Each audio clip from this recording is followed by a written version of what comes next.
The term hero shooter has become a lot more popular over the years. Believe it or not, traces of the genre can be seen back in the 90s with old school Battlefield titles and the Quake series.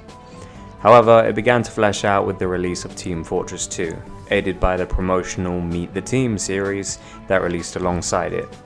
This helped flesh out the various classes you had in the game and gave them distinct appearances and personalities.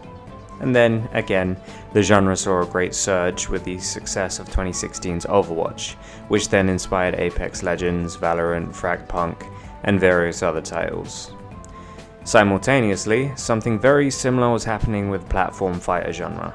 Super Smash Bros. Is often seen as one of the greatest crossover titles in history, and many other companies have tried to simulate that success with their own licenses, such as Multiverses, Nickelodeon All-Star Brawl, and even Brawlhalla's various crossover characters.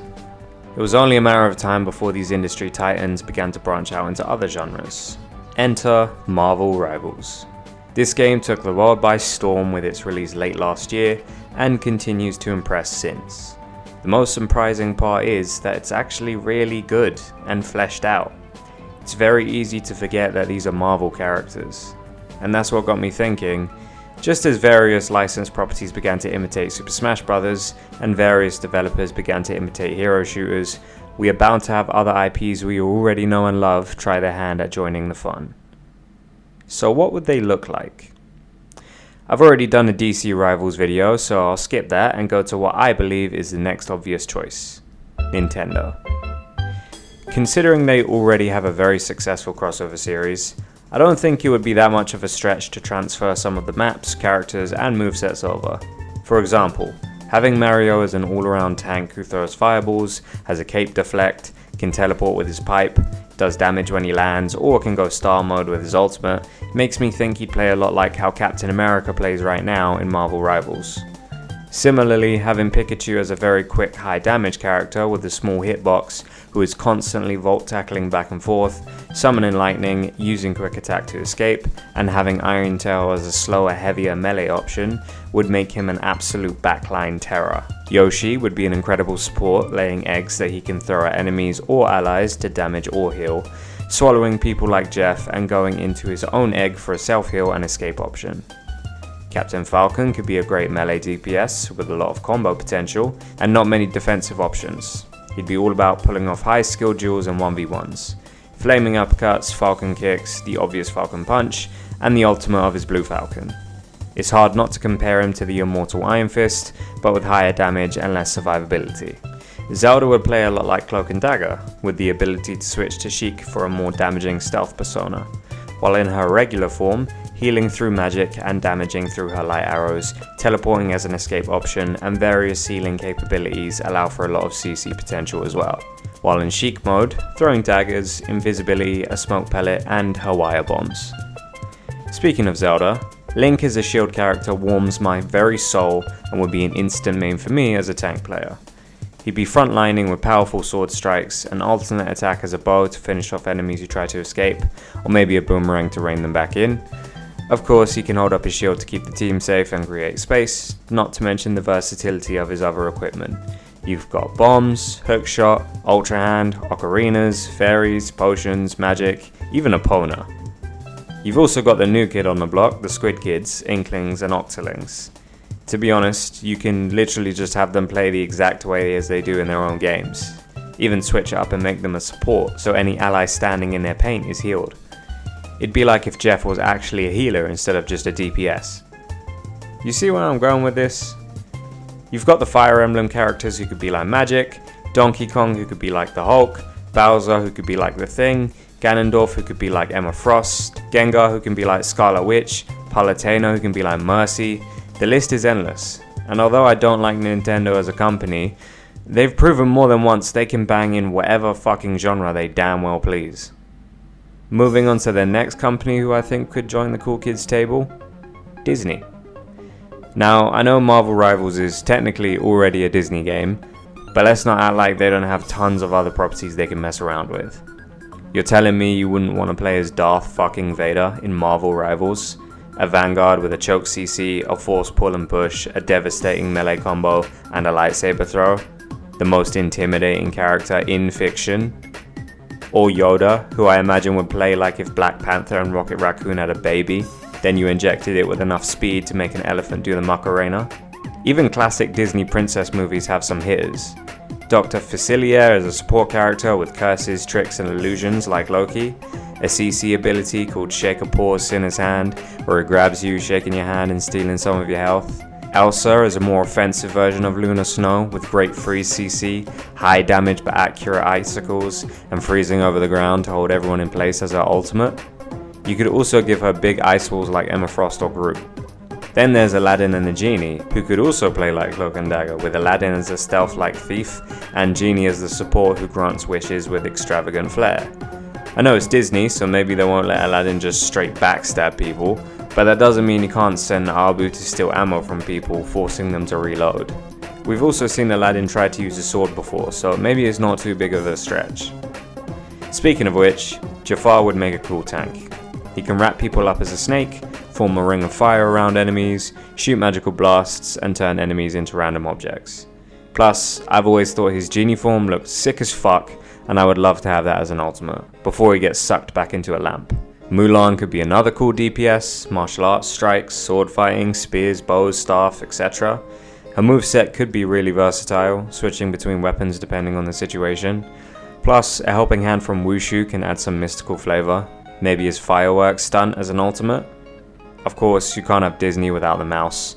I mean, Toon Force is fucking despicable, so really he can be whatever he damn well wants. But for the sake of sanity, I say we put him in support. The best way to do this is probably by giving him the Fantasia magic, but there's no reason he can't also bend reality to do some wacky shit. The more I go on, the more I'm thinking Disney could really capitalize on the Marvel Rivals' success with Disney Rivals. I haven't even gotten to the Pirates of the Caribbean, The Incredibles, Hercules, Monsters Inc., Tangled, WALL-E, Peter Pan, Gargoyles, DuckTales, Kingdom Hearts, Moana, Encanto. Brother, the possibilities are endless. You saw what they did with Disney Infinity. I, for one, can't wait to pay £200 per character because I need to pay for their stupid statue thing to unlock them in-game. I'm kidding, the YouTube money isn't that good. But you see where I'm going. There is potential here. Now I'm going to take a quick break to talk about our sponsor. Nobody. Nobody likes me enough. So please subscribe and change that.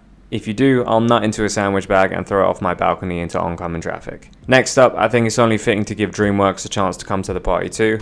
Before I do that, I just want to flashbang everybody with this random piece of nostalgia. Remember Shrek Super Slam? I miss that game. Was it really fucking hard to anyone else, or was it just because I was 6 years old? Anyway, speaking of, a lot of the Shrek roster would be great fits for a hero shooter. You've obviously got Shrek as a tank with big melee punches, a poison fart cloud, a dazing roar attack, and a bunch of fucking wrestling moves for some reason. Then there's Puss. I think it'd be kinda cool to give him a tipper, meaning he'd be high skill ceiling with lots of damage potential. That's the whole point of using a rapier after all. Then you've got his cute face CC, a pounce and scratch command grab, and of course, crazy movement.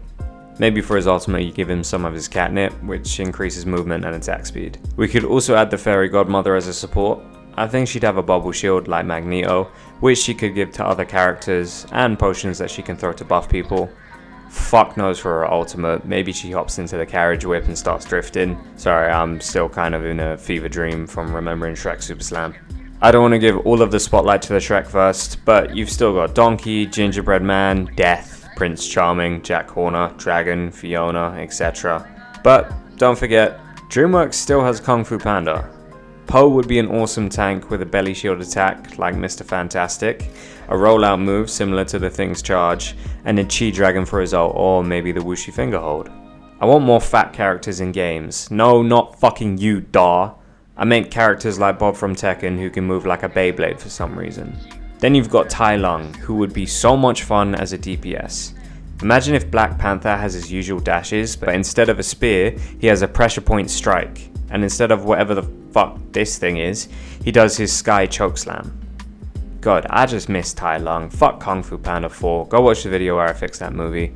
Anyway, same thing. I don't want to give all of the hype to Kung Fu Panda, but you can also add Shifu, Kai, Shen, Oogway, and any of the Furious 5. The movesets write themselves. Next up, How to Train Your Dragon. Realistically, if you were going to do a Dreamworks hero shooter, you'd have to keep the How to Train Your Dragon characters to a minimum, otherwise everybody's just going to be flying because dragons are fucking sick, but that probably wouldn't be great from a gameplay standpoint. Still, Hiccup and Toothless would be an awesome flying DPS. Very quick movement, low damage but easy to hit, like Jeff's little water bullets, with a more damaging swoop attack to finish off low health enemies. He could also have a corkscrew landing attack where he slams down, or a bite melee combo if he wants to be on the ground for some heals. Maybe as a passive, if you run out of health, Toothless flies away with an injured wing, and Hiccup has to go repair him to get back into the fight. Astrid and Stormfly would also be a cool addition, a similar flying DPS but with a more CC based playstyle. Stormfly uses her spines to trap things all the time, so she could use those like a ring to keep people from moving around too much.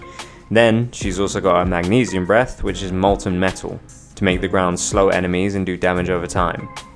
Yeah, there's a lot more to the How to Train Your Dragon verse than you thought. And last but not least, the penguins from Madagascar. Bro, I don't know how it would work, but just picture it. Rico canonically can fire shit from his mouth like a projectile, so that's primary sorted. I guess movement would be sliding around on their stomachs. First ability could be some kind of invulnerability, using Private as a human shield, since that little fucker seems immune to pain. Another could be Kloski, analysis, where he comes up with a plan and instantly resets the cooldowns, like Squirrel Girl. I doubt Dreamworks would let this fly, but if their ultimate was crashing a plane into the map, I think I could die happy. What happened, man? This video started with a small lesson on gaming history. I was so informative and composed back then. Now we're kamikazing penguins into the cast of Shrek like it's Pearl Harbor at Universal Studios. Anyway, I hope I illustrated my point. The hero shooter genre is likely to gain a lot more attention now with its continued success throughout the last decade, and I think there's a lot of potential for some other licenses to genuinely get away with half-decent games. Hopefully they're completely decent games and we get to relive the release of Marvel Rivals, but with Super Smash Bros. Instead, but let's not get our hopes up. Let me know if you have any other titles that would make great hero shooters. I'm also toying with the idea of doing this same video concept but for fighting games, because the Pokemon Close Combat fan-made game is piquing my interest, and I bet there's a big market for a 2D Transformers fighting game, among other things. But thank you for watching.